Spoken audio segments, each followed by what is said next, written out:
તારીખ 3/12/2025ના રોજ Kuvadva road police station વિસ્તારમાં આવેલ વીકે જ્વેલર્સ નામની ગોલ્ડ ડસ્ટ રિફાઇનરીમાંથી 11,10,000ની કિંમતના મુદ્દામાલની કરફોડ ચોરી થયેલી હતી.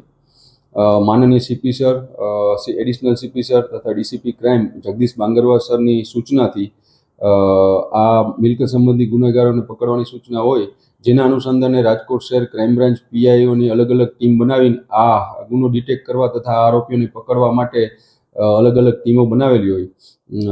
ત્યારબાદ અંગત બાતમી, ટેકનિકલ સોર્સ તથા હ્યુમન ઇન્ટેલિજન્સની મદદથી આ ગુનાના 4 આરોપીને દિલ્હીથી પકડવામાં ક્રાઇમ બ્રાન્ચની ટીમને સફળતા મેળવેલ છે.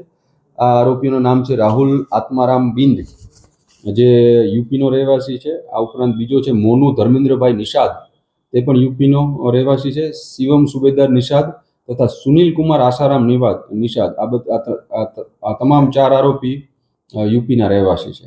હાલ આ 4 આરોપીને પકડીને કુવાડવા રોડ પોસ્ટે સોંપવામાં આવેલ છે અને ત્યાં જ આની રિકવરીની તપાસ તજવીજ ચાલુમાં છે. આ 4 આરોપી એક સૌરવ નામનો એક છોકરો છે, જે અગાઉ આ વીકે જ્વેલર્સની ગોલ્ડ રિફાઇનરીમાં જ કામ કરતો હતો. એમને આ 4 આરોપીઓને ટીપ આપેલી હતી અને એવી રીતે જ રેકી કરીને આ 4 આરોપીઓએ આ ચોરીને અંજામ આપ્યો.